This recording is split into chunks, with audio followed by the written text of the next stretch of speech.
Hi friends, Vaishnavis kitchen मध्ये आपल्या सर्वांचे स्वागत आहे। आज आपण बनवणार आहोत साजूक तुपातील रव्याचे लाडू। त्यासाठी एका फ्राय पॅन मध्ये 3 ते 4 चम्मच साजूक तूप टाकायचं, ड्रायफ्रुट्स टाकायचे, त्याला छान फ्राय करून घ्यायचं आणि 1 वाटी रवा टाकायचा। याला ब्राऊन कलर येईपर्यंत फ्राय करून घ्यायचं।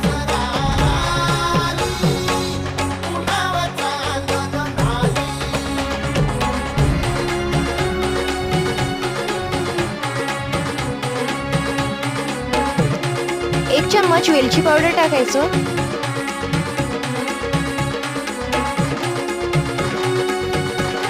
आपण जेवढा रवा घेतला तेवढीच पिठी साखर टाकायची। मी 1 वाटी रवा घेतला तर 1 वाटी पिठी साखर यामध्ये टाकलेली आहे।